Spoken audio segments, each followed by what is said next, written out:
Good afternoon. How are you? Well, it's according to Thomas Jefferson, our current temperature is 27 degrees. And that's a lot better than it was this morning when it was 0 degrees Fahrenheit. So I want to thank Thomas Jefferson in absence for giving us this report. I'm in a paddock because the roads still are kind of treacherous. They look good, except there are patches everywhere. And I've seen some people slip, so I didn't want to join that crew.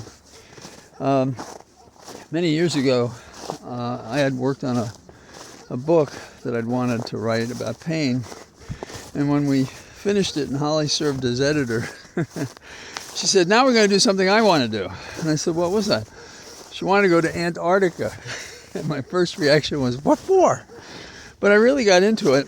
And there were times when the wind was 80 miles an hour. It was quite serious. And we saw all kinds of creatures from the area. And there's really only one color, blue. Everything else is white and shades of gray. So we have a little bit of that now. Apparently I'm bothering a dog when I'm out in the paddock. We may see some horses and cows. So what is going on? Well, first I want to pick out a small thing that interests me a lot. Animal biologists have submitted affidavits on behalf of 5 elderly elephants in Colorado, arguing that the elephants have standing to get rid of habeas corpus to leave a local zoo to move to an elephant sanctuary. So it's about the concern for animals, and the question is, are they a creature who can have standing before the court? Now, the Non-Human Rights Project is the one that submitted this. I am a member of that group because they fascinate me. They've had graphic books which are accessible to your children. And they also have briefs they submitted in New York in another case. So they're pushing this. And the question is whether or not, I guess, an elephant is a person. And when you think about some of the debates going on, is that a stronger argument than to treat as a person a fecundated ovum? Well, the court has turned it down, and I only point it out because it's interesting how we draw the lines of what we care about. There's no alternative argument by which we could say elephants are being neglected and compromised in one place, and we can't move them to a sanctuary someplace else. It's just wrong. Now let's talk about something closer to home. Trump is against electric cars. Now that's a little strange because Trump is tied at the hip with Mr. Musk, who actually imports electric cars. And you would think a guy that has the rocking dance steps that Trump has would be out in front on electric cars. But the expert opinion is that his interference will only delay the inevitable. So maybe we should get this man Trump an old gray mare. That might be suitable for him.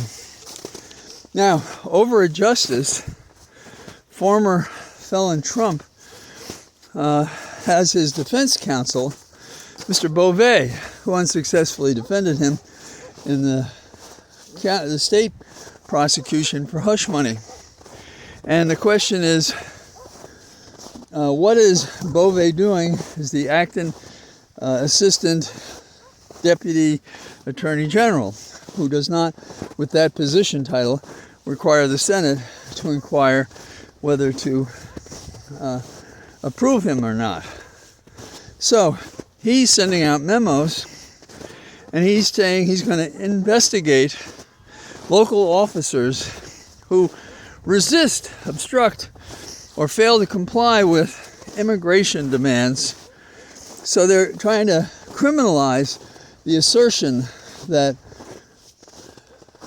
justice has no business telling a state how to enforce its law, which tends to be a law that says we do not want to discourage people from telling us that they are the object of a crime, including those who are immigrants. Here, let me see. You want to see a friend of mine? There he is. So, when I said I'm out with the cattle, I wasn't kidding. So, he wants to criminalize a discussion about who can enforce this law that apparently the government thinks it has the way to do so. And they've invoked the Defense Department to take this assignment over. Now, there's a provision in the federal code that's been there called posse comitatus. I know it may sound like a rhyme you'd hear on TV, but it's Latin, and basically it provides that we don't want any troops operating domestically. Now, since this law was passed after Reconstruction, it has had some exceptions to it. And so it'll be interesting to see how they, that is, the felon Trump administration, deals with that question. Then there's another question, which is that on the Hill, there's been legislation that would allow someone to just detain a person. And the objection there is, have you heard about the Fourth Amendment about search and seizure? Have you heard about the Fifth Amendment involving due process? Have you heard about the Eighth Amendment talking about capital punishment and talking about other punishment that is short of that, which is inhumane? So I guess migrants are going to be treated about the same way as elephants. The Defense Department and the Congress are getting together to do pretty terrible stuff.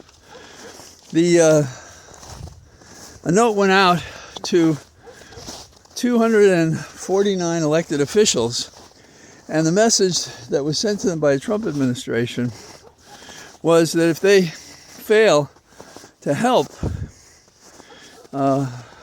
getting the immigrants, that they will be prosecuted. So there are some who say, I'll wait and see what he does. Well, this is what he, Trump, and his band of hooligans want to do. They want to take over these forces and, well, dare I say it, in history we've had sequences where the people who are first targeted, some say, well, it's not me. You know, you even know the famous quote from another historic figure, which is, and then they came for someone else and I didn't do anything, and they came for me finally and there was no one to help me. Now, I don't think that's going to be the case here. For one thing, the states who've been targeted are already all over it. That is California and New Jersey. So I expect we'll see more states involved. But they're looking for headlines, and I'm not sure they're going to get good ones when they do this. I earlier heard that they were going to do this in Chicago as well. I'm not sure why they've changed. You should look at the face I got here. Look at this guy. Look at that. That's a face that you gotta love. He thinks he's a steer now, but he's a bull. And he thinks he's a small puppy dog. He'll rub his head against yours. His head is like made of concrete. And he'll lick you, and it's like sandpaper on the side of your face. So that's him. The news, therefore, is additional steps that fill in the missing data points that allow us to conclude that when Trump said, on day one, I'll be a dictator, he meant it, and he meant it for the days afterwards to fulfill what he started on Immolation Day, which is what I call the inauguration. We have to be aware that there are people that think nothing short of dismantling the government as we know it, and the rights and the laws and the procedures is their objective. And I think this time people are not going to say, oh, do you believe he did that? That's so silly. He said that. He's not going to do that. Well, he is. And he is now. He's trying. And I think he'll come a cropper in a various number of ways. And I've highlighted a couple of them, laws and so forth that will be tested. And the question at some point may be, is this Supreme Court going to sell out completely? Not just make it difficult to prosecute Trump, but to facilitate his dictatorial, monarchical reign, R-E-I-G-N. And that's the real issue here. So maybe tomorrow the roads will be clear enough. Yeah. It's actually quite pleasant, and maybe it's the contrast between the weather we've had and the weather we now have. So I hope you have a good day, and just assume we're going to fight through this. Bullies want to shake us to the core so that we do nothing, so that we accept it, so that we lie back and say, oh, there's nothing I can do. And for some of us, many of us, we can't do a lot, but we can push and pull and tug and say and illustrate and underscore what's wrong with this administration. An administration it never should have been. It should have been barred under Article 14, Section 3 for the violation of oath by Trump and his minions to upholding the safety, security, integral necessary powers of our government. So that's what I got to say, and I'll see you tomorrow. Bye-bye.